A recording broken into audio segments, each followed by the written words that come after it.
Hi, this is Shambhavi. Welcome to my weekly podcast about spirituality, love, death, devotion, and waking up while living in a messy world. The Satsang with Shambhavi podcast is recorded live each week with students of our nonprofit community, Jayakula.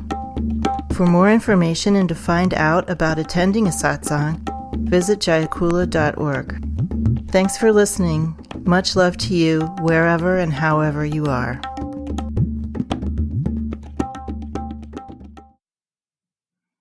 There's two kinds of fear. One kind of fear is really anxiety. And it's when thoughts are rushing around in your head and you're feeling threatened and you want to find some way out of it, and you feel somehow this little engine of anxiety chugging along. And we call that fear, but it's really anxiety. Fear, just plain old fear, is like a very powerful sensation that just rushes through your whole body. And it's really not something that you can sustain for very long. But everyone feels fear. Everyone, in some circumstance or another, the feeling of, kind of a tsunami in your nervous system when something shocking happens. But not everybody feels anxiety. And this is really the question.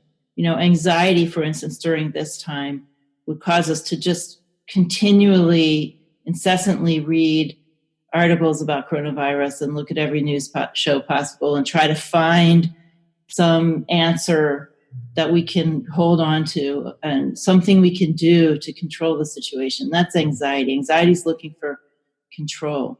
The ultimate key to releasing anxiety is to recognize that you actually don't have control and that anything can happen and that that's perfectly normal.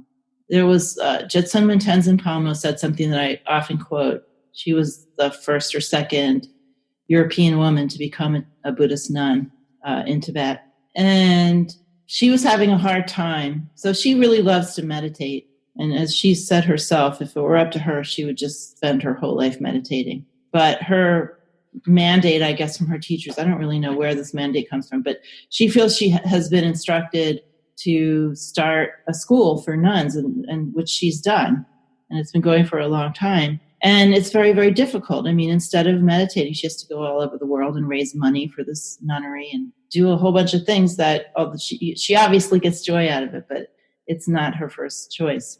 And so she was talking about this in an interview and talking about a time when she felt particularly overloaded and didn't know where she was going to get the money and felt beset by anxiety.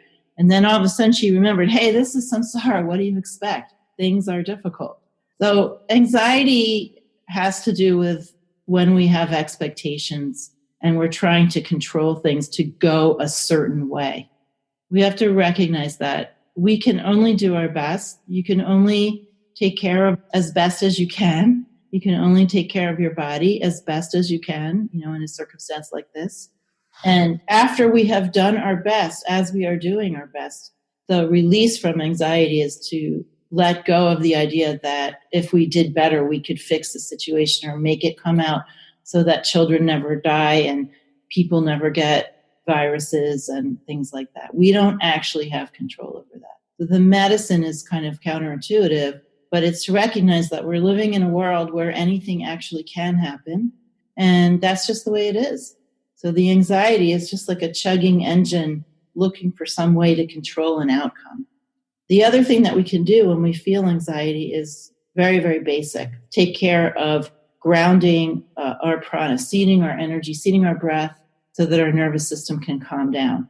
To eat at the same times every day and eat healthy, good food, eat a lot of soupy, stewy things. I think I said this just recently because lots of people are asking about fear, of course, and anxiety. But how we just do our daily routine and what foods we eat are very, very important.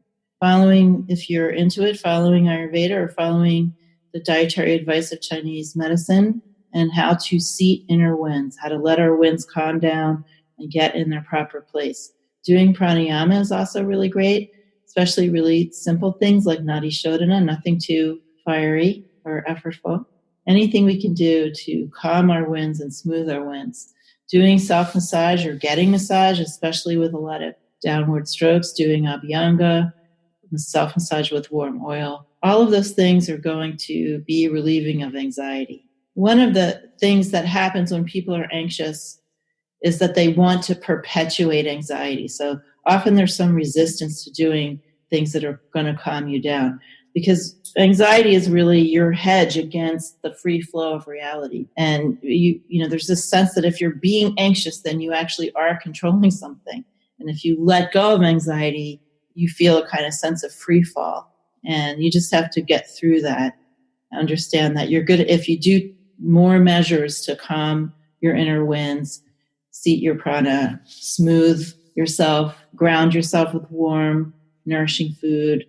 I would eat extra meat at this time, as a medicinal thing. And if you feel any resistance to that, just understand it's because you're trying to hold on to the anxiety because it makes you feel more in control, even though it doesn't feel good. Anxiety is a very interesting topic. Why we feel anxiety, what purpose it has, why we perpetuate it. So anxiety is worrying at something. And by simply handling it so much with your mind, you feel you're accomplishing a form of control. And that's why you don't want to let it go. It's kind of like when we drink coffee, we get really hyped up and then we want more coffee.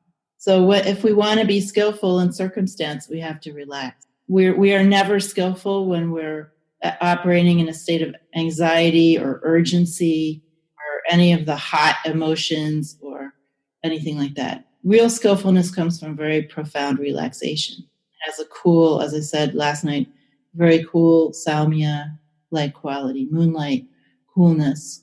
It's not that we can't be sort of semi-skillful in those conditions, but we're really going to be as skillful as we could be. We very deeply relax. And that involves understanding with total modesty that we're just a speck. There's only so much we can do or influence. And the intelligence of this alive, aware reality is vast, infinite. We're just doing our little tiny, tiny, tiny, tiny little thing. And that's all we get. It's not huge. And in a sense, that can help us to relax. If we don't feel like we have to fix the whole thing, if we recognize that even if we were the most famous person on planet Earth, it's still just planet Earth. Right? So let's get over ourselves. Something we really, really need to do in these times. One of the things that a very early on teacher taught me was this fun way of walking like an elephant and really planting your feet on the ground very heavily. When we want to work with anxiety, we want to feel our weight on the ground. I mean, just lying on earth is a good practice for anxiety. Usually anxiety makes us feel lighter, it makes us feel more effervescent. And sometimes that can feel good, but it's also unbalanced and disturbing. These kinds of emotional patterns, which are really patterns of the 5 elements, want to express themselves. They have momentum. They have a certain kind of quantity of desire. So we have to interrupt that momentum. Have the wherewithal to interrupt that momentum means having the desire to do it.